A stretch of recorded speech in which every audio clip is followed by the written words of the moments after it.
പുതിയന്നൂർ വാണരുളും അമ്മയല്ലേ എന്നും അല്ലലകറ്റുന്നു അമ്മയൽ നീ. പുതിയന്നൂർ വാണരുളും അമ്മയൽ നീ.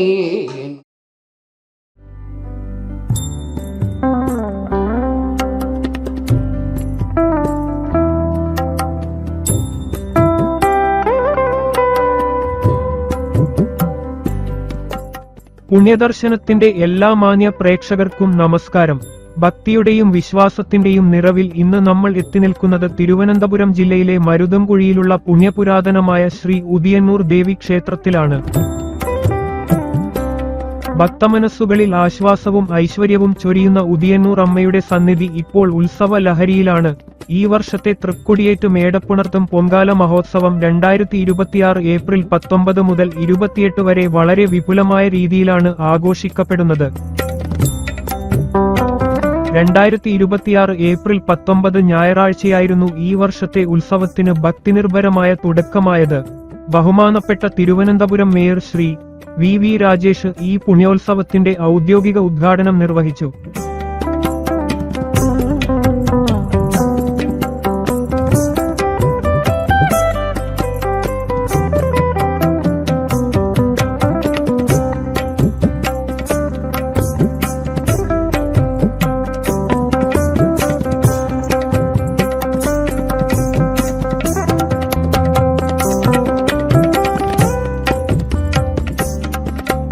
ഈ വർഷത്തെ അമ്മയുടെ മേടപ്പുണർത്ത പൊങ്കാല മഹോത്സവത്തിൻ്റെ ആരംഭ ദിവസമാണ് ഇന്നിപ്പം നമ്മുടെ ഒരു സമ്മേളനമായിട്ട് തുടങ്ങുന്നത്. ഇതിൽ വിശിഷ്ടാതിഥികളായിട്ട് എത്തിയിട്ടുള്ളത് ഒന്ന് ദീപാലങ്കാരവും സ്വിച്ച് ഓൺ കർമ്മവും കലാപരിപാടികളുടെ ഉദ്ഘാടനവും ചെയ്യുന്നതിന് ഇവിടെ എത്തിയിട്ടുള്ള നമ്മുടെ ആരാധ്യനായ മേയർ ശ്രീ വി രാജേഷ് അവർകളാണ്. അനുഗ്രഹ പ്രഭാഷണം നടത്തുന്നതിന് വന്നത് ഇവിടെ എത്തിയിട്ടുള്ളത് ഭക്തി വൈരവ് ദേശാല ഗോപാൽദാസ് ആണ്. അദ്ദേഹം ഇസ്കോണിൻ്റെ ട്രിവാൻഡ്രം ബ്രാഞ്ചിൻ്റെ സെക്രട്ടറിയാണ്. അത് കഴിഞ്ഞ് ആശംസാ പ്രസംഗങ്ങൾ നടത്തുന്നതിന് വന്നിട്ടുള്ളത് Shri Vishnumohan M, councillor Pangode ward, Shri V Girikumar, councillor Valiyavila, Shrimati Sumi Balu എത്തിയിട്ടില്ല, ഇപ്പോൾ എത്തും ആണ്. വൃന്ദത്തിനു വന്ധ്യേ നീ എന്നെ മന്ദേതരമിന്ദീവര നയനേ നയനിയതേ കരുണാകരി കൃപ തോന്നണമുദിയന്നൂരമ്മേ. ക്ഷേത്രയോഗം പ്രസിഡന്റ് ശ്രീ സതീഷ് ചന്ദ്രൻ നായർ കെയാണ് അധ്യക്ഷൻ. ബഹുമാന്യ അധ്യക്ഷനെ ഞാൻ ഈ യോഗത്തിലേക്ക് സ്വാഗതം ചെയ്യുന്നു. നമുക്ക് ആരാധ്യനായ ഒരു പുതിയ മേയറെ ലഭിച്ചിട്ടു. അദ്ദേഹം രണ്ടാമത്തെ തവണയാണ് മേയർ എന്നുള്ള നിലയിൽ ക്ഷേത്രത്തിലെത്തുന്നത്. കഴിഞ്ഞ ഒരു സമയം നമ്മൾ ദശസഹസ്രദീപം തെളിയിക്കുന്നതിന് അദ്ദേഹം ക്ഷേത്രത്തിൻ്റെ കവാടം വരെ എത്തി. അകത്ത് പ്രവേശിക്കാൻ അദ്ദേഹത്തിന് അന്നത്തെ സാഹചര്യത്തിൽ അത് കഴിഞ്ഞില്ല. എങ്കിലും നമ്മളോടൊപ്പം അദ്ദേഹം സഹകരിച്ചു. ഇന്നും വളരെ സന്മനസ്സോടെ ക്ഷേത്രത്തിൻ്റെ ഈ പരിപാടി ഉദ്ഘാടനം ചെയ്യുന്നതിനും അതുപോലെ തന്നെ ഈ നഗരസഭയുടെ പ്രത്യേകിച്ചും മാറ്റത്തിനു വേണ്ടി, ഇനി എടുത്തു പറഞ്ഞാൽ മാറ്റത്തിൻ്റെ ഒരു കാഹളവുമായിട്ടാണ് അദ്ദേഹം നഗരസഭ അധ്യക്ഷനായിട്ട് ചാർജ് എടുത്തത്. ഇനി എന്തൊക്കെ മാറ്റം വരും എന്ന് നമുക്ക് കാണാം. ആ മാറ്റങ്ങളൊക്കെ നമുക്കും ക്ഷേത്രത്തിനും ഒപ്പം തന്നെ നമ്മുടെ പ്രദേശവാസികൾക്കും ഒക്കെയും വളരെ പ്രയോജനപ്രദമാകട്ടെ എന്ന് അദ്ദേഹത്തിന് ആശംസിക്കുന്നു. അമ്മയുടെ എല്ലാവിധമായിട്ടുള്ള അനുഗ്രഹം അദ്ദേഹത്തിനുണ്ടാകട്ടെ എന്ന് പ്രാർത്ഥിക്കുന്നു. ബഹുമാന്യനായ ആരാധ്യനായ mayor Shri V Rajesh sir അങ്ങയെ ഈ യോഗത്തിലേക്ക് ഞാൻ ക്ഷേത്രയോഗത്തിൻ്റെ പേരിൽ സ്വാഗതം ചെയ്യുന്നു. ഒരു അനുഗ്രഹ പ്രഭാഷണം നടത്താൻ വേണ്ടി ഈസ്കോൺ തിരുവനന്തപുരം കേന്ദ്രത്തിൽ നിന്നും എത്തിയിട്ടുള്ള ഭക്തി വൈഭവ് പേശാല ഗോപാലദാസ് സ്വാമിജി. ഈസ്കോണിൻ്റെ ഏതാണ്ട് ഈസ്കോണിന് ഇന്ന് ലോകമെമ്പാടും ആയിട്ട് ഏകദേശം 800ഓളം കേന്ദ്രങ്ങളുണ്ട് എന്നാണ് വിശ്വാസം. പ്രത്യേകിച്ചും ഹരികൃഷ്ണ പ്രസ്ഥാനത്തിന് ഊന്നൽ നൽകിക്കൊണ്ട് ഹൈന്ദവ പ്രസ്ഥാനങ്ങൾക്ക് ഏറ്റവും കൂടുതൽ ശക്തി പകരുന്നതിന് വേണ്ടിയിട്ട് തിരിച്ച 1966 തുടങ്ങിയ ഒരു പ്രസ്ഥാനമാണ് ഈസ്കോൺ. ലോകമെമ്പാടും ഈസ്കോണിൻ്റെ അതായിട്ടുള്ള അല്ലെങ്കിൽ കേന്ദ്രങ്ങളുണ്ട്. എല്ലാവിധമായിട്ടുള്ള സഹായവും ഈസ്കോൺ വിവിധ വ്യക്തികൾക്ക് നൽകുന്നുണ്ട്. ഇത്രയും മഹാപ്രസ്ഥാനത്തിൽ അതിന് നേതൃത്വം കൊടുക്കാൻ അല്ലെങ്കിൽ ഒരു പ്രത്യേക കേന്ദ്രത്തിന് നേതൃത്വം കൊടുക്കാൻ കഴിയുന്ന ഭക്തി വൈഭവ് പേശാല ഗോപാലദാസ് സ്വാമിജി അങ്ങയെ ഈ ക്ഷേത്രയോഗത്തിൻ്റെ പേരിൽ ഞാൻ ഈ വേദിയിലേക്ക് സ്വാഗതം ചെയ്യുന്നു. ആശംസകൾ അർപ്പിക്കാനെത്തിയിട്ടുള്ള വിഷ്ണുമോഹൻ, പാങ്ങോട് വാർഡിൻ്റെ ഊർജ്ജസ്വലനായിട്ടുള്ള കൗൺസിലർ. ഇനിയും ഊർജ്ജസ്വലത ഉണ്ടാകും. പാങ്ങോട് വാർഡ് ഇപ്പോൾ പ്രത്യേകിച്ചും പാങ്ങോട് മാത്രമല്ല PTPയും കൂടെ ഉൾപ്പെടുന്ന ഒരു ബൃഹത്തായ വാർഡിൻ്റെ കൗൺസിലറാണ് ശ്രീ വിഷ്ണുമോഹൻ. വിഷ്ണുമോഹന് കൗൺസിലർ എന്നുള്ള നിലയിലും ഒരു വ്യക്തി എന്നുള്ള നിലയിലും നല്ല രീതിയിലുള്ള പ്രവർത്തനം കാഴ്ചവെക്കാൻ ഉദയനൂരമ്മയുടെ അനുഗ്രഹം ഉണ്ടാകട്ടെ എന്ന് ഞാൻ പ്രാർത്ഥിക്കുന്നു. വിഷ്ണുമോഹൻ എന്തായാലും നമ്മുടെ പ്രദേശത്തിന് ഒരു മുതൽക്കെട്ടാവട്ടെ എന്ന് പ്രാർത്ഥിച്ചുകൊണ്ടും വിഷ്ണുമോഹൻ M അങ്ങയെ ഞാൻ ഈ വേദിയിലേക്ക് സ്വാഗതം ചെയ്യുന്നു. VG ഗിരികുമാർ സാർ ഒരു പുതുമ അല്ല ഇവിടെ.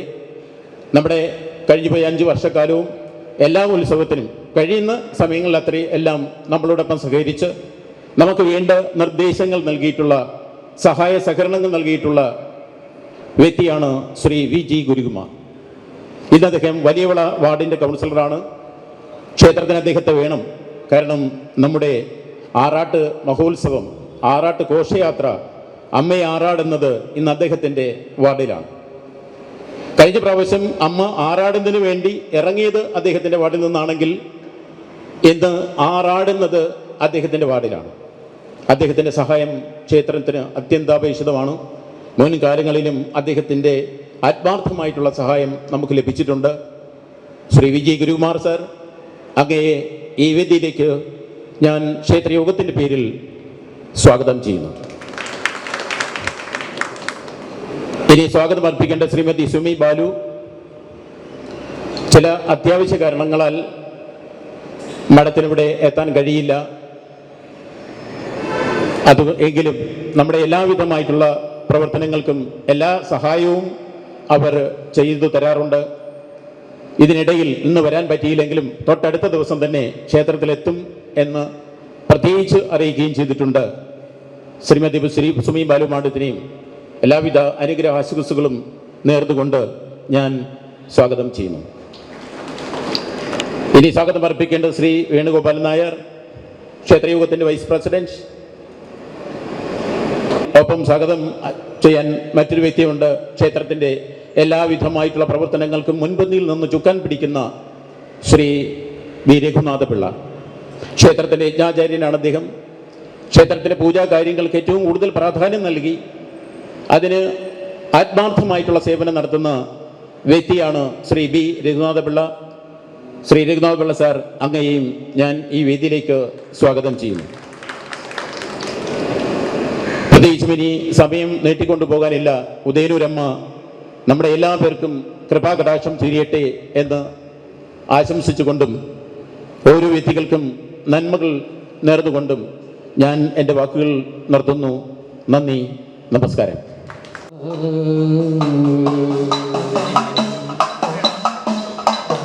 പുതിയന്നൂർ വാണരുളും അമ്മയല്ലേ എന്നും അല്ലലകറ്റുന്നു അമ്മയൽ നീ പുതിയന്നൂർ വാണരുളും അമ്മയൽ നീ എന്നും.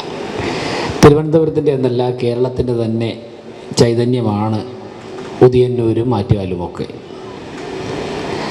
നമ്മുടെ നാട് കേരളം ഏകദേശം ഒരു 6-7 മാസം ഇതുപോലുള്ള ഉത്സവങ്ങൾ കൊണ്ട്, ഉത്സവം എന്ന് പറയുമ്പോൾ ചില കുടുംബങ്ങൾ നടത്തുന്ന ചെറിയ ചെറിയ കാവുകളും തെക്കതുകളും ഒക്കെ ഉൾപ്പെടെ വലിയ വലിയ ക്ഷേത്രങ്ങൾ, ശബരിമലയും ആറ്റുകാലും ഉദിയന്നൂരും കരിക്കവും ഉൾപ്പെടുന്ന ക്ഷേത്രങ്ങളെ കൊണ്ട് നിറഞ്ഞിരിക്കുകയാണ്. ഈ ക്ഷേത്രങ്ങളിൽ നടക്കുന്ന ഉത്സവങ്ങൾ 6-7 മാസം കേരളത്തിൽ ഒരിടത്തല്ലെങ്കിൽ മറ്റിടത്ത് സജീവ സാന്നിധ്യമായി, സജീവ ചൈതന്യമായി നിലകൊള്ളുകയാണ്. കാലാനുസൃതമായി, കാലം മാറുന്നതനുസരിച്ച് ഉത്സവത്തിൻ്റെ ആചാരാനുഷ്ഠാനങ്ങൾക്ക് വലിയ മാറ്റമൊന്നും വന്നില്ലെങ്കിലും മറ്റ് കലാപരിപാടികൾക്കും ജനങ്ങൾ ഉത്സവത്തിൽ സംബന്ധിക്കുന്ന തരത്തിലുമൊക്കെ തന്നെ വ്യത്യാസം ഉണ്ടാകും. ഇപ്പം ഞങ്ങളൊക്കെ ചെറിയ കുട്ടിയായിരുന്നപ്പോഴേക്കും ഉത്സവത്തിന് പോകുന്ന ശൈലിയല്ല ഇപ്പോഴത്തെ യുവതലമുറ. അന്നൊക്കെ നാടകവും അതുപോലുള്ള സ്റ്റേജ് പ്രോഗ്രാമിൻ്റെയൊക്കെ കാലഘട്ടം, ഉറക്കം എണിച്ചിരുന്ന് 2-3 നാടകമൊക്കെ ഒരു ദിവസം രാത്രി കാണുന്നതൊക്കെ ത്രില്ലായിരുന്നു.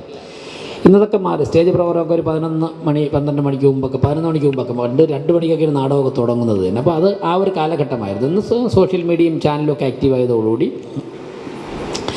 ആ കാലമൊക്കെ മാറിയിട്ട് മറ്റൊരു തരത്തിലായി. പക്ഷേ ക്ഷേത്രങ്ങളുടെ ഉള്ളിൽ നടക്കുന്ന ആചാരാനുഷ്ഠാനങ്ങൾക്ക് വലിയ മാറ്റമൊന്നും വന്നിട്ടില്ല എന്ന് മാത്രമല്ല, പ്രാധാന്യം വർദ്ധിച്ചിട്ടുണ്ട്. ഇപ്പോൾ നമ്മൾ പത്മനാഭസ്വാമി ക്ഷേത്രത്തിലൊക്കെ വളരെ സൂക്ഷ്മമായിട്ടെല്ലാം നിരീക്ഷിച്ചാൽ അറിയാൻ സാധിക്കും എന്തുമാത്രം വൈവിധ്യമുള്ള, ഒരു ജീവിതകാലം അത്രയും പഠിച്ചാലും തീരാത്ത ചരിത്രവും പാരമ്പര്യവും പറയാൻ പറ്റുന്ന തരത്തിലുള്ള ആചാരാനുഷ്ഠാനങ്ങൾ. ഓരോ പൂജാപാത്രവും എടുക്കുമ്പോൾ അതിന് തന്നെ ഒരു സർവകലാശാല നൽകുന്ന വിവരത്തോടൊപ്പം ചരിത്രം പറയുവാനുണ്ട്, ഈ പ്രപഞ്ചത്തെക്കുറിച്ച് പറയുവാനുണ്ട്.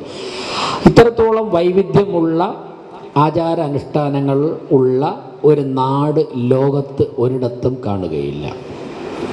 ഞാൻ പലപ്പോഴും സംഘടനാ പ്രവർത്തനവുമായി ബന്ധപ്പെട്ട് കേരളത്തിൽ യാത്ര ചെയ്യുമ്പോൾ, ചില കേരളത്തിന് പുറത്ത് യാത്ര ചെയ്യുമ്പോൾ ഇങ്ങനെയുള്ള കാര്യങ്ങൾ ശ്രദ്ധിക്കാറുണ്ട്. കുറച്ച് കാലങ്ങൾക്ക് മുമ്പ് കർണാടകത്തിൽ തെരഞ്ഞെടുപ്പ് പ്രവർത്തനവുമായിട്ട് ബന്ധപ്പെട്ട് പോയപ്പോൾ ഒരു ഗ്രാമീണ, വളരെ ഉള്ളിലുള്ള ഒരു നിയോജക മണ്ഡലത്തിൻ്റെ, നമ്മുടെ വട്ടിയൂർക്കാവൊക്കെ സിറ്റിയിലാണെങ്കിൽ ഇത് കർണാടകത്തിൻ്റെ ഒരു അറ്റത്തുള്ളൊരു മണ്ഡലത്തിൻ്റെ ചുമതലയായിരുന്നു എനിക്ക് തന്നിരുന്നത്. അവിടെ സ്ഥാനാർത്ഥിയോടൊപ്പമായിരുന്നു ആദ്യത്തെ 3 ദിവസത്തെ യാത്ര, മണ്ഡലമൊക്കെ ഒന്ന് പഠിക്കാൻ വേണ്ടി. അപ്പോൾ ഉൾനാടൻ ഗ്രാമത്തിൽ ഒരു ഉത്സവത്തിന് കൊണ്ടുപോയി, ഉച്ചയ്ക്കാണ് കൊണ്ടുപോയി, 11:30 മണിക്ക്. വളരെ ഉള്ളിലാണ്. അവിടെ ചെന്നപ്പോഴേക്കും തെയ്യം നടക്കുകയാണ്. നട്ടുച്ചയ്ക്ക് നല്ല വെയിലത്ത് തെയ്യം നടക്കുകയാണ്. തെയ്യത്തിന് ഇങ്ങനെ കോഴിയൊക്കെ, തെയ്യം കെട്ടി വരുന്ന ആൾ കോഴിയൊക്കെ ഇങ്ങനെ പറത്തുകയാണ്. അവിടെ കോഴി പറത്താമോ ഇല്ലെന്ന് എനിക്കറിയില്ല നിയമപരമായിട്ട്. എന്തായാലും അവരതൊക്കെ അവിടെ ചെയ്യുകയാണ്. അതൊക്കെ കണ്ടിട്ട് നമുക്കവിടെ പോയി കണ്ടിട്ട് തിരിച്ചു വരാനൊക്കെ ഉള്ളൂ. കണ്ടിട്ട് തിരിച്ചു വന്നു. പിന്നീട് ബോർഡറിലൊക്കെ വന്നപ്പോൾ പല വീടുകളിലും രാത്രി പലതരത്തിലുള്ള തെയ്യമാണ്. ഈ തെയ്യം കണ്ണൂർ വരെ, കർണാടകത്തിൻ്റെ ബോർഡറിൽ നിന്ന് എടുത്താൽ കണ്ണൂർ വരെ ഈ തെയ്യത്തിനാണ് പ്രാധാന്യം. കോഴിക്കോടായി കഴിഞ്ഞാൽ ഉത്സവത്തിൻ്റെ ആചാര രീതികൾ മാറുകയാണ്. മലപ്പുറം എന്ന് പറയുമ്പോഴേക്കും ടിപ്പു സുൽത്താൻ്റെ തേരോട്ടം കൊണ്ട് തകർന്നടിഞ്ഞ 100 കണക്കിന് ക്ഷേത്രങ്ങളുള്ള പ്രദേശമാണ് മലപ്പുറം. ഇപ്പോഴാണ് ആ ക്ഷേത്രങ്ങളൊക്കെ തന്നെ ഒന്ന് വീണ്ടും ജീവൻ വച്ച് സജീവമായി വരുന്നതേ ഉള്ളൂ. നമ്മളൊക്കെ ഇവിടെ തിരുവനന്തപുരത്തൊക്കെ കാണുന്നതിനേക്കാൾ ഒരുപാട് ചെറിയ ചെറിയ ചെറിയ ചെറിയ ക്ഷേത്രങ്ങൾ മലപ്പുറം ജില്ലയിലെ ഉള്ളിലേക്ക് യാത്ര ചെയ്താൽ കാണാൻ സാധിക്കും. അത് കഴിഞ്ഞ് തൃശ്ശൂർ എത്തിക്കഴിഞ്ഞാൽ മനുഷ്യനേക്കാൾ പ്രാധാന്യം പലപ്പോഴും ആനകൾക്കാണെന്ന് നമുക്ക് തോന്നുന്നു. അവിടെ ഏതൊരു പോസ്റ്റിലും ഇവിടെയൊക്കെ നമ്മുടെ നേതാക്കന്മാരൊക്കെ ഫ്ലക്സ് ബോർഡ് വയ്ക്കുമ്പോൾ അവിടെ ആനകളുടെ പേരൊക്കെ എഴുതി ചങ്ങലയൊക്കെ ഇട്ട് മാലയൊക്കെ ഇട്ടിട്ടുള്ള രൂപമാണ്. ഇതൊക്കെ ആചാരത്തിൻ്റെ ഭാഗമാണ്. എറണാകുളം ആലപ്പുഴയൊക്കെ ആയിക്കഴിഞ്ഞാൽ മറ്റൊരു രീതിയിലാണ്. കൊല്ലമായി കഴിഞ്ഞാൽ അവിടെ കുതിരയാണ്. എവിടെ റോഡിൽ നോക്കിയാലും 2 സൈഡിലും നല്ല വലിയ പൊക്കത്തുള്ളൂ. ഇതെങ്ങനെയാണ് മനുഷ്യർ എടുത്തുകൊണ്ട് പോകുന്നത് നമുക്ക് അത്ഭുതം തോന്നും. കൊല്ലം, തിരുവനന്തപുരത്ത് ഞാൻ പറയാതെ തന്നെ നമുക്കറിയാം. തിരുവനന്തപുരത്ത് തെക്കോട്ട് പോയി തമിഴ്നാട്ടിലോട്ട് പോയി കഴിഞ്ഞ് കഴിഞ്ഞാൽ മാറുകയാണ്. ഞാൻ സൂചിപ്പിച്ചത് ഇങ്ങനെ ചെറുത്. പക്ഷേ ഇനി കന്യാകുമാരി മുതൽ കാശ്മീർ വരെ യാത്ര ചെയ്ത് നോക്കട്ടെ, മറ്റു പലതരത്തിലും നമ്മൾ കേട്ടിട്ടില്ലാത്ത കണ്ടിട്ടില്ലാത്ത ആചാരാനുഷ്ഠാനങ്ങളൊക്കെയാണ് ഞാൻ സൂചിപ്പിച്ചത്. എന്താണ് ഇതിൻ്റെ പ്രാധാന്യം? ഞാൻ മനസ്സിലാക്കിയത്, പഠിച്ചത്, അതിൽ നിന്നും പറയാൻ ആഗ്രഹിക്കുന്നത് ഇതാണ് ഭാരതം. ഇതാണ് ഭാരതം. ഇങ്ങനെ ഉള്ള ആചാരാനുഷ്ഠാനങ്ങളിലൂടെയും ക്ഷേത്ര ചടങ്ങുകളിലൂടെയും നമ്മൾ കോടിക്കണക്കിന് ആൾക്കാരാണ് ഒരുമിച്ച് ചേരുന്നത്. ഇപ്പോൾ ഇവിടെ 100, 250, 500 പേരുണ്ടാകും. അങ്ങനെ ഇന്ത്യയിൽ മുഴുവനും ഒരുമിച്ച് ചേരുന്ന ഇത്തരത്തിലുള്ള ആൾക്കാരുടെ ഇടയിൽ നമ്മൾ അറിയാതെ തന്നെ ഒരു ബോണ്ടിങ് ഉണ്ടാകുന്നുണ്ട്. നമ്മൾ അറിയാതെ തന്നെ ഒരു ബന്ധം ശക്തമാകുന്നുണ്ട്. ആ ബന്ധം എങ്ങനെയാണെന്ന് ചോദിച്ചാൽ തൊട്ട് കാണിക്കാനോ വരച്ച് കാണിക്കാനോ എഴുതി കാണിക്കാനോ സാധിക്കില്ല. പക്ഷേ നമ്മൾ ആരും തന്നെ അറിയാതെ ഈ ക്ഷേത്രോത്സവങ്ങൾക്ക് ഒരുമിച്ച് കൂടുന്നവർ തമ്മിലുണ്ടാകുന്ന ആ ബോണ്ടിങ് ആണ് ഭാരതം. അതായത് നമ്മുടെ രാജ്യത്ത് ഭരണഘടന ഉണ്ടാകുന്നതിന് മുമ്പ്, ഗവൺമെൻറ്റുകൾ ഉണ്ടാകുന്നതിന് മുമ്പ്, രാഷ്ട്രീയ പാർട്ടികൾ ഉണ്ടാകുന്നതിന് മുൻപ് തന്നെ ഉണ്ടായിട്ടുള്ള ഈ അന്തർധാരയാണ് നൂറ്റാണ്ടുകളോളം വിദേശികൾ നമ്മളെയൊക്കെ തന്നെ ഭരിച്ചെങ്കിലും ഈ രാഷ്ട്രത്തിന് ഒരു പോറൽ പോലും ഏൽക്കാതെ കെട്ടുറപ്പോടെ നിൽക്കാൻ സാധിക്കുന്നത്. ഞാനിപ്പോൾ ചട്ടമ്പിസ്വാമി അനുസ്മരണം 102ാമത് അനുസ്മരണത്തിൽ അതിൽ പങ്കെടുത്തിട്ടാണ് പത്മ കഫേയിൽ നടന്ന പരിപാടിയിൽ പങ്കെടുത്തിട്ടാണ് ഇങ്ങോട്ട് വരുന്നത്. ഞാൻ അവിടെയും പറഞ്ഞൊരു കാര്യം, നമ്മളൊക്കെ തന്നെ ഞങ്ങളൊക്കെ ഈ സ്കൂളിൽ പഠിക്കുമ്പോൾ സ്വാതന്ത്ര്യദിനത്തിന് പ്രസംഗിക്കുമായിരുന്നു. അന്നൊക്കെ പ്രസംഗം പഠിച്ചു വരുന്ന സമയമാണ്. കൂടുതലും പറയാൻ അങ്ങനെ ഉള്ളിൽ നിന്നും അത്രത്തോളം വായിച്ചിട്ടൊന്നുമില്ല, അതുകൊണ്ട് പറയാനൊന്നും വലിയ പിടിയില്ല. അതുകൊണ്ട് ആരെങ്കിലും എഴുതി തരുന്നതിനൊക്കെ അങ്ങ് വായിച്ചിട്ട് പകുതി മറന്നു പോവും, പകുതി പറയും, അങ്ങനെ പഠിക്കുകയായിരുന്നു. അപ്പോഴേ കടിച്ചാൽ പൊത്തട്ടാത്ത വാക്കുകളായിരിക്കും ചിലപ്പോൾ എഴുതി തരുന്നത്. അപ്പോഴേക്കും സ്വാതന്ത്ര്യദിനത്തിൽ പ്രസംഗിക്കുമ്പോൾ സ്ഥിരമായിട്ട് പ്രയോഗിക്കുന്ന ഒരു വാക്കാണ് സൂര്യൻ അസ്തമിക്കാത്ത സാമ്രാജ്യത്തിൻ്റെ അധിപരുടെ കയ്യിൽ നിന്നും ഭാരതം സ്വാതന്ത്ര്യം നേടി എന്നൊക്കെയാണ്. അപ്പോൾ ഈ ആദ്യം പ്രസംഗിക്കുമ്പോൾ ഇതിൻ്റെ അർത്ഥം അറിഞ്ഞുകൂടായിരുന്നു, സൂര്യൻ അസ്തമിക്കാത്ത സാമ്രാജ്യം എന്നാണ്. പക്ഷേ അങ്ങ് പറയുകയായിരുന്നു. പിന്നീടാണ് അതിൻ്റെ അർത്ഥം മനസ്സിലായത്.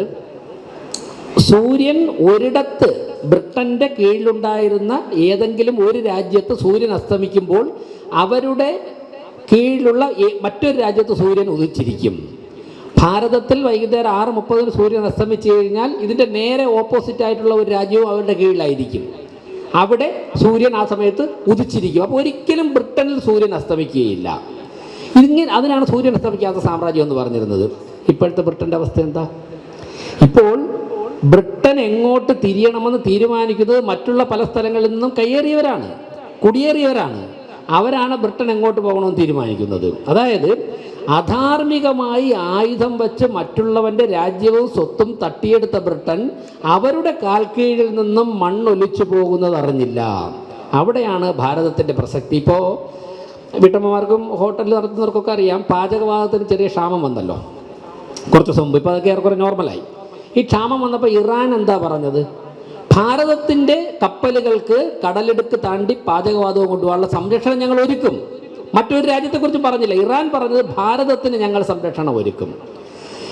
ഉക്രൈനും റഷ്യയും തമ്മിൽ യുദ്ധം നടന്നപ്പോഴേക്കും പാകിസ്ഥാനിലൊരു പെൺകുട്ടി മെഡിസിന് പഠിക്കാൻ വേണ്ടി ഉക്രൈനിൽ പോയൊരു പെൺകുട്ടി രക്ഷപ്പെട്ട് പാകിസ്ഥാനിൽ പോയിട്ട് എന്താണ് പറഞ്ഞത്? എൻ്റെ ബസ്സിന് മുന്നിൽ, ഞങ്ങളുടെ കോളേജിൽ നിന്നുള്ള കുട്ടികൾ രക്ഷപ്പെടാൻ ഉപയോഗിച്ച ബസ്സിൻ്റെ മുന്നിൽ ഏത് രാജ്യത്തിൻ്റെ പതാകയാണ് പറപ്പിയിരുന്നത്? ഭാരതത്തിൻ്റെ പതാക, ഇന്ത്യയുടെ ദേശീയ പതാക ഞങ്ങൾ പറപ്പിച്ചു. പാകിസ്ഥാനിലെ കുട്ടിയാണ് പറഞ്ഞത്. അപ്പോൾ അവർ ചോദിച്ചു, നീ എന്താ പാകിസ്ഥാൻ്റെ പതാക പറത്താ? പാകിസ്ഥാൻ്റെ പതാക പറത്തി അപ്പം തന്നെ ബോംബ് വീഴും. ഈ കുട്ടി അവർക്ക് സത്യം ബെല്ലടിച്ച് അവർക്ക് ഭക്ഷണം കഴിക്കാൻ വേണ്ടി ബങ്കറിൽ നിന്നും അരമണിക്കൂർ പുറത്തു പോകാൻ വേണ്ടി സമയം കൊടുത്തപ്പോൾ ഈ കുട്ടി എന്താണെന്നറിയാം ചെയ്തത്? ഭക്ഷണം വാങ്ങിക്കാനല്ല അവൾ പോയത്. അവൾ പുറത്തിറങ്ങി കണ്ട ഒരു കടയിൽ കയറി വെള്ള തുണി വാങ്ങിച്ചിട്ട് പറഞ്ഞു, ഇന്ത്യയുടെ ദേശീയ പതാക വരയ്ക്കുവാനുള്ള നിറം എനിക്ക് തരണമെന്ന് പറഞ്ഞു. അത് വാങ്ങിച്ചുകൊണ്ട് വിശന്ന വയറുമായിരുന്നിട്ട് നമ്മുടെ രാജ്യത്തിൻ്റെ ദേശീയ പതാക വരച്ചിട്ട് പാകിസ്ഥാൻകാർ പോയ വണ്ടിയുടെ പിറകിൽ ഇന്ത്യയുടെ ദേശീയ പതാക പിടിക്കുന്നു. ആലോചിച്ച് നോക്കണം. ഞാൻ 2 സംഭവങ്ങളാണ് പറഞ്ഞത്. ഒന്ന് ഹോർമുസ് കടലിടുക്കിലെ സംഭവം, 2 പാകിസ്ഥാൻ പെൺകുട്ടിയുടെ സംഭവം, മറ്റൊന്ന് അന്യൻ്റെ മുതൽ കട്ടെടുക്കാൻ പോയ ബ്രിട്ടീഷുകാരുടെ അനുഭവം. എന്തുകൊണ്ട് നമുക്കിന്ന് ഇന്നും ഭാരതമായിട്ട് നിലനിൽക്കാൻ സാധിക്കുന്നു എന്ന് ചോദിച്ചാൽ, ഉദയന്നൂർ അമ്മയുടെ മുമ്പിൽ നമ്മൾ ഒരുമിച്ച് കൂടുന്നത് പോലെ ഒരുപാട് അമ്മമാരുടെയും ശ്രീരാമന്മാരുടെയും മഹാദേവന്മാരുടെയും ശ്രീകൃഷ്ണന്മാരുടെയും ഒക്കെ തന്നെ മുൻപിൽ ഇതുപോലുള്ള 100 കണക്കിന് പേർ ഒരുമിച്ച് ചേരുന്നത് കൊണ്ടാണ്, അത് ആയിരങ്ങളായി ലക്ഷങ്ങളായി കോടികൾ ആയി ഒരുമിച്ച് ചേരുന്നത് കൊണ്ടാണ് ഭാരതമായി നിലനിൽക്കുന്നത്. ഈ വൈവിധ്യമൊക്കെ ഉള്ളപ്പോഴും ഈ വൈവിധ്യത്തിലൊക്കെ തന്നെ ഒരു ദേശീയതയുടെ ഒരു സ്വരൂപമുണ്ട്. ഇപ്പോൾ വിഷുവിന് ശ്രീകൃഷ്ണൻ മന്തിയിൽ നോക്കിയിരിക്കുന്നത് കേരളത്തിലല്ലാതെ വേറെ എവിടെയെങ്കിലും ഈ ലോകത്ത്, ഞാൻ ഈ രാജ്യത്തെന്നല്ല, ഈ ലോകത്ത് തന്നെ വേറെ എവിടെയെങ്കിലും ഉണ്ടാകുമോ എന്നുള്ളതാണ്. ശ്രീകൃഷ്ണൻ മന്തിയിൽ നോക്കി ആസ്വദിച്ചു കൊണ്ടിരിക്കുന്നത് ഏത് മാർക്കറ്റിംഗ് തന്ത്രത്തിൻ്റെ പേരിൽ വെച്ചായാലും അത് ഈ കേരളത്തിലല്ലാതെ ഒരിടത്തും ഉണ്ടാവുകയില്ല എന്നുള്ളതാണ്. അതും പ്രശ്നമല്ല. അതെല്ലാം തന്നെ ചേമ്പിലയിൽ വെള്ളമൊഴിക്കുന്നത് പോലെ പോവുക എന്നുള്ളതാണ് ഭാരതത്തിൻ്റെ, നമ്മുടെ സംസ്കാരത്തിൻ്റെ രീതി. ഞാൻ ദീർഘിപ്പിക്കുന്നില്ല പ്രിയപ്പെട്ടവരെ. ഉദയന്നരമ്മയുടെ നടയിൽ വരുന്നത് ഏറ്റവും വലിയ ഭാഗ്യമായിട്ട്, അത് ഉദ്ഘാടകനായിട്ട് വരാൻ കഴിഞ്ഞു എന്നുള്ളത് ഒരു നിയോഗമായിരിക്കാം. കാരണം ഞാൻ പറഞ്ഞ പുണർത പൊങ്കാലയാണ്, എൻ്റെ നക്ഷത്രവും പുണർതമാണ്, ശ്രീരാമൻ്റെ നക്ഷത്രമാണ്. കണ്ടു കഴിഞ്ഞാൽ എല്ലാം ഭംഗിയാണ്, എല്ലാം ഉണ്ടെന്ന് തോന്നും. പക്ഷേ മനസ്സിൽ എന്ന് തെരുവുനായ്ക്കളെ പിടിച്ച് അകത്തിടാൻ സാധിക്കും.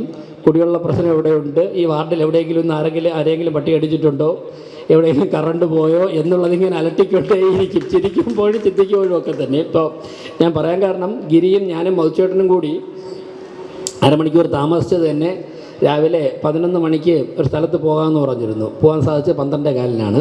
ഇവിടെ നിന്ന് ഒരു 70 കിലോമീറ്റർ അപ്പുറത്തുള്ള ഒരു സ്ഥലത്ത് പോയി തെരുവുനായ്ക്കളെ പാർപ്പിക്കാനുള്ള ഒരു 5 ഏക്കർ സ്ഥലം ഒരിടത്തുണ്ടായിരുന്നു. അത് കണ്ട് പറ്റുമോ എന്ന് നോക്കാൻ വേണ്ടി ഗിരിയും ഞാനും മധുച്ചേട്ടനും കൂടെ പോയിട്ട് വീട്ടിൽ പോയി ഡ്രസ്സ് ഒന്ന് കുളിച്ചിട്ട് അമ്പലത്തിലായിട്ട് ഡ്രസ്സ് ചെയ്ത് വരികയായിരുന്നു. അപ്പോൾ പുണർതം ശ്രീരാമൻ്റെ നക്ഷത്രമാണ്. എപ്പോഴും സീതയെ കെട്ടുകൊണ്ട് പോകും, അല്ലെങ്കിൽ വനവാസത്തിന് പോകേണ്ടി വരും, അല്ല എന്നുണ്ടെങ്കിൽ അധികാരത്തിൻ്റെ അടുത്ത് ചെല്ലുമ്പോഴേക്കും അതൊക്കെ തട്ടിമാറിപ്പോകും. ഇങ്ങനെയുള്ള ഒരുപാട് പ്രതിസന്ധികളുണ്ടെങ്കിലും നമുക്ക് സമൂഹത്തിന് വേണ്ടി ഒരുപാട് നന്മകൾ ചെയ്യാൻ വേണ്ടി സാധിക്കുമെന്നുള്ള ഒരാത്മവിശ്വാസമുണ്ട്. ഞാൻ ഉദയന്നൂർ ക്ഷേത്രത്തിലൊക്കെ തന്നെ കൂടുതലായിട്ട് വരുന്നത് 2011 വട്ടിയൂർക്കാവ് അസംബ്ലി മണ്ഡലത്തിൽ മത്സരിച്ച സമയത്താണ്. എൻ്റെ ഏറ്റവും അടുത്ത സുഹൃത്തുക്കളൊക്കെ തന്നെ ഇവിടെ മുമ്പിലിരിപ്പുണ്ട്. ടീച്ചർ, കോമളകുമാരി ടീച്ചറുണ്ട്, ഒക്കെ ഉണ്ട്. തീർച്ചയായിട്ടും ഉദയന്നൂർ ക്ഷേത്രത്തോട് മറ്റൊരു കടപ്പാട് കൂടി മേയർ എന്നുള്ള നിലയ്ക്കുണ്ട്, പൊതുപ്രവർത്തകൻ എന്നുള്ള നിലയ്ക്കുണ്ട്. ഗിരിയെക്കുറിച്ച് ഇവിടെ പറഞ്ഞു, സുമിയെക്കുറിച്ച് പറഞ്ഞു. എല്ലാവരും വലിയ കഠിനാധ്വാനികളാണ്. തീർച്ചയായിട്ടും ഞാൻ ദീർഘിപ്പിക്കുന്നില്ല. ഉദയന്നൂർ അമ്മയുടെ മുൻപിൽ വരുവാനും ഈ പുണർത പൊങ്കാല മഹോത്സവത്തിൽ ഇവിടെ എത്തുവാനും കഴിഞ്ഞുള്ള സന്തോഷം രേഖപ്പെടുത്തിക്കൊണ്ട് ഈ പരിപാടി ഉദ്ഘാടനം ചെയ്യാനായിട്ട് പ്രഖ്യാപിച്ചുകൊണ്ട് നിർത്തുന്നു. നന്ദി.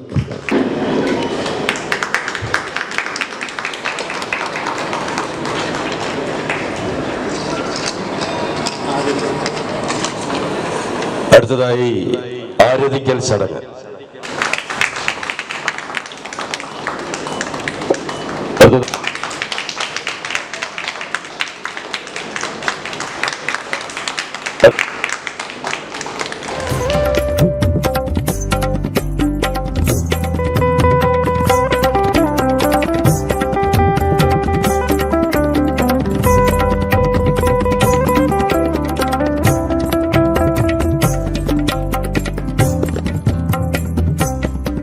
തിരിയോ ഒരു പൂവോ എന്തെങ്കിലും കൊണ്ട് ആ ദേവനോ ദേവിക്കോ നമ്മൾ സമർപ്പിക്കണമെന്നാണ് പറയുന്നത്. അപ്പം നമ്മൾ ദേവിയെ പ്രീതിപ്പെടുത്തണം ഏതെങ്കിലും രീതിയിൽ, അല്ലേ? നമുക്ക് ഗുരുവായൂരുടെ കഥ അതാണ്. അങ്ങനെയാണ് മഞ്ഞാടിക്കുരു വന്ന് ഗുരുരമ്മ ഒന്നും കിട്ടാത്ത കൊണ്ട് ആ ഗുരുവായൂരപ്പനെ മഞ്ഞാടിക്കുരു കൊണ്ട് സമർപ്പിച്ചു. കാരണം ഗുരുരമ്മയ്ക്ക് കയ്യിൽ കാശുമില്ല, ഒന്നുമില്ലാത്ത കൊണ്ട് ആ നാട്ടും പ്രദേശത്ത് കിട്ടുന്ന മഞ്ഞാടിക്കുരു അത് ഒന്നിനും ഉപയോഗമില്ല. പക്ഷേ ഗുരുരമ്മ അത് ഭക്തിയോടുകൂടി ഗുരുവായൂരപ്പനെ സമർപ്പിച്ചത് കൊണ്ട് ഗുരുവായൂരപ്പൻ അത് സ്വീകരിച്ചു. പക്ഷേ ഇന്ന് ആൾക്കാർ എല്ലാവരും കാശുണ്ടെങ്കിലും മഞ്ഞാടിക്കുരു കൊണ്ട് കാശ് വാങ്ങിച്ച് കുറച്ച് സമർപ്പിക്കുന്നു. അതിൻ്റെ അർത്ഥം എന്ന് പറയുന്നത്, നമ്മൾ എന്തെങ്കിലും അത് ദേവിക്ക് സമർപ്പിക്കുമ്പോൾ അതിൻ്റെ കൂടെ നമ്മുടെ പൂർണ്ണ മനസ്സോടുകൂടി അത് സമർപ്പിക്കുമ്പോൾ ആ ദേവി അത് പ്രീതിപ്പെടുത്തും. ഇനി രണ്ടാമത്തെ കാര്യം എന്ന് പറഞ്ഞാൽ, അങ്ങനെയൊക്കെ ചെയ്യുമ്പോൾ ഇപ്പോൾ ഈ ഒരു ഉത്സവം നടത്തണമെങ്കിൽ എന്തുമാത്രം ബുദ്ധിമുട്ടുണ്ടെന്നുള്ളത് എനിക്കും അറിയാം. കാരണം ഞാനും ഒരു ക്ഷേത്രം നടത്തുന്നുണ്ട്, തിരുവല്ലയിലെ ഒരു കൃഷ്ണസ്വാമി ക്ഷേത്രം. കാരണം ഈ ഇസ്കോൺ പ്രസ്ഥാനം ഞങ്ങൾ ഭഗവത്ഗീത ഭാഗവതം പ്രചരിപ്പിക്കുന്നത് മാത്രമല്ല, ഇതുപോലെ ക്ഷേത്രങ്ങൾ പല സ്ഥലത്തും കേരളത്തിൽ അങ്ങനെ ക്ഷേത്രങ്ങൾ നടത്താൻ പറ്റാതെ ശയിച്ചു പോകുന്ന ക്ഷേത്രങ്ങൾ ഏറ്റെടുത്ത് നടത്തുന്നുണ്ട്. അങ്ങനെ തിരുവല്ലയിലെ ഒരു ശ്രീകൃഷ്ണസ്വാമി ക്ഷേത്രം ഇസ്കോൺ 10 കൊല്ലത്തിന് മുൻപ് അത് ഏറ്റെടുത്ത് നടത്തിക്കൊണ്ടിരിക്കുന്നത്. നമുക്കറിയാം അത് നടത്തണമെങ്കിൽ എന്തുമാത്രം ബുദ്ധിമുട്ടുണ്ട്. അപ്പം ഭഗവാൻ അതിന് അർജുനൻ ഒരു ഉദാഹരണം പറയുന്നുണ്ട്. ഒരു സമുദ്രം പോലെയാണ്, അല്ലേ? നമ്മൾ കടലിൽ ചെന്ന് പലതരത്തിലുള്ള നദികളും വെള്ളം, മഴ പെയ്യുന്ന വെള്ളം, അല്ലെങ്കിൽ ഓട വെള്ളം, ഡ്രെയിനേജ്, ഇതെല്ലാം ആ കടലിലേക്ക് പോയാണ് മിക്സ് ആവുന്നത്. പക്ഷെ കടലിന് എന്തെങ്കിലും ഒരു ചേഞ്ച് ഉണ്ടോ? എന്തുമാത്രം വെള്ളം വന്നാലും അല്ലെങ്കിൽ അതിന് എത്ര വെള്ളം എടുത്താലും കടലിന് ഒരു മാറ്റവും സംഭവിക്കുന്നില്ല. അത് എപ്പോഴും അതുപോലെ തന്നെ സ്ഥിതികൊള്ളും. അപ്പം അതുപോലെയായിരിക്കണം നമ്മുടെ വരുന്ന പ്രശ്നങ്ങൾ കൊണ്ട് ഒരിക്കലും നമ്മൾ അതുകൊണ്ട് ചഞ്ചലപ്പെടാൻ പാടില്ല. എങ്ങനെ ഈ കടൽ ശാന്തമായിട്ടിരിക്കുന്ന പോലെ തന്നെയാണ് ഒരു വ്യക്തിയുടെ ഉള്ളിലെ പല പ്രശ്നങ്ങളും പുറത്തുനിന്നും അകത്തുനിന്നും വരുമ്പോഴും ആ കടലിന് ഇനി കൂടുതൽ സന്തോഷം വന്നാലും അയാൾ ഒരുപാട് തുള്ളിച്ചാടാനും പാടില്ല. എപ്പോഴും ഒരു കടലിനെ പോലെ ഇരിക്കണമെന്ന് കൃഷ്ണൻ പറയണം. എന്നെ അനുഗ്രഹിച്ചുകൊണ്ട് എൻ്റെ പ്രഭാഷണം ചുരുക്കുന്നു. ഹരേ കൃഷ്ണ. നമ്മുടെ നാടിൻ്റെ ഐശ്വര്യദേവതയായ ശ്രീ ഉദയന്നൂർ ദേവി ക്ഷേത്രത്തിൻ്റെ ഉത്സവത്തിൻ്റെ ഭാഗമായിട്ടാണ് നമ്മളെല്ലാവരും ഇവിടെ കൂടിയിരിക്കുന്നത്. എന്നെ സംബന്ധിച്ച് എൻ്റെ ജീവിതത്തിലെ ഒരു വലിയൊരു ഭാഗ്യമായി ഞാൻ കാണുന്നു. കാരണം ഒരു 3 മാസം മുന്നേ വരെയും ഇങ്ങനൊരു ജനപ്രതിനിധി ആയി ഇവിടെ ഈ വേദിയിൽ ഇരിക്കാൻ പറ്റുമെന്ന് ഞാൻ വിചാരിച്ചില്ല. ദേവിയുടെ എല്ലാവരുടെയും ഒരു അനുഗ്രഹം ഇതിലുണ്ടെന്ന് ഞാൻ വിശ്വസിക്കുന്നു. അടുത്ത ഒരു 5 വർഷം അതിൽ കൂടുതലും ഈ ഒരു ദാസനായി നിന്ന് ദൈവത്തിൻ്റെ ഈ ഉദിയന്നൂർ ദേവിയുടെ എല്ലാ കാര്യങ്ങൾക്കും കൂടെ നിന്ന് കാര്യങ്ങൾ ചെയ്യാൻ പറ്റട്ടെ എന്ന് ഞാൻ പ്രാർത്ഥിക്കുന്നു. ഒന്നുകൂടി എല്ലാവർക്കും ഈ ഉത്സവത്തിന് ആശംസ നേരുന്നു. ബഹുമാനപ്പെട്ട വേദിയിലും സദസ്സിലുമുള്ള ഗുരുതുല്യരായിട്ടുള്ള എല്ലാവർക്കും നമസ്കാരം. ഉദയന്നൂർ അമ്മയുടെ ഭക്തജനങ്ങൾ ഉൾപ്പെടെ നമ്മളെല്ലാവരും ഈ ഇവിടുത്തെ ഉത്സവത്തിൻ്റെ ചടങ്ങിൻ്റെ ഭാഗമായി നമ്മൾ ഒരുമിച്ച് കൂടിയിരിക്കുകയാണ്. ഈ നാടിൻ്റെ ഐശ്വര്യമായിട്ടുള്ള ഈ അമ്മയുടെ അനുഗ്രഹമാണ് നമ്മൾ ഓരോരുത്തരുടെയും അഭിവൃദ്ധിക്ക് പിന്നിലുള്ളത്. ഉദയന്നൂർ അമ്മയുടെ അനുഗ്രഹവും ഇതുമെല്ലാം നമ്മൾ പ്രാപ്യമാക്കാൻ വേണ്ടിയിട്ട് ചെയ്യുമ്പോഴും അമ്മയുടെ അഭിവൃദ്ധിക്ക് വേണ്ടിയിട്ടുള്ളതും കൂടി അദ്ദേഹം പറഞ്ഞതുപോലെ പരസ്പരം ഭാവേന്തഹ എന്ന് പറയുന്ന ആ സങ്കല്പം നമുക്കുണ്ടാവണം. കാരണം ക്ഷേത്രം വികസിക്കുന്നതിനനുസരിച്ചിട്ടാണ് ക്ഷേത്രത്തിൻ്റെ ഭക്തജനങ്ങളുടെയും വികാസം ഉണ്ടാകുന്നത്, ഉയർച്ച ഉണ്ടാകുന്നത് എന്ന ഓർമ്മപ്പെടുത്തലോടുകൂടി എല്ലാവർക്കും നന്മകൾ മാത്രം ആഗ്രഹിക്കുന്നു, ആശംസകൾ നേരുന്നു. നന്ദി, നമസ്കാരം. ചെമ്പട്ടോടുത്തു കെട്ടി ചിത്രച്ചിലമ്പണിഞ്ഞ് ചന്ദമോടെന്നുടയ ചാരവേ വന്നിടണം. ചഞ്ചല മാനസത്തിൽ ചിന്തകൾ വളർത്താതെ ചിത്തേ നീ വന്നണയോ ചന്ദ്രസമാനമുഖി. എല്ലാം നൽകി അനുഗ്രഹിക്കട്ടെ എന്ന് പ്രാർത്ഥിച്ചുകൊണ്ട് നമസ്കാരം. ഉത്സവം ഭംഗിയായി തീർക്കണം എന്ന സഹകരണ മനസ്സോടെ എത്തിച്ചേർന്നിട്ടുള്ള എല്ലാ ദേവീഭക്തർക്കും ക്ഷേത്ര ഭരണസമിതിയുടെ പേരിലും ഉത്സവ കമ്മിറ്റിയുടെ പേരിലും ക്ഷേത്ര യോഗത്തിൻ്റെ പേരിലും നന്ദിയും കൃതജ്ഞതയും രേഖപ്പെടുത്തിക്കൊള്ളുന്നു. അമ്മേ ശരണം, ദേവീ ശരണം.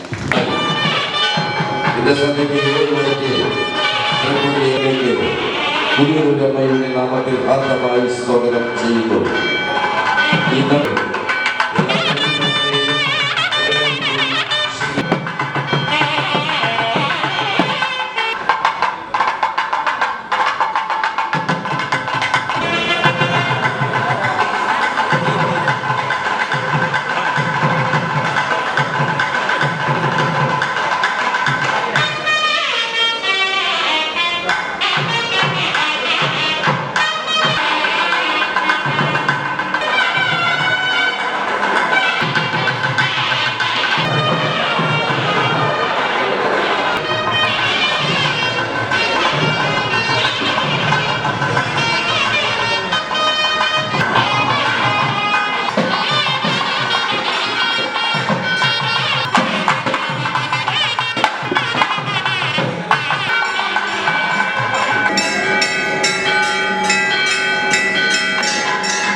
ഉദിയന്നൂർ ദേവിയുടെ അനുഗ്രഹം നമ്മളിൽ എല്ലാവരിലും ഉണ്ടാവട്ടെ എന്ന് പ്രാർത്ഥിക്കുന്നു. അമ്മയുടെ പാദങ്ങളിൽ ഞങ്ങളുടെ അനന്തകോടി പ്രണാമം.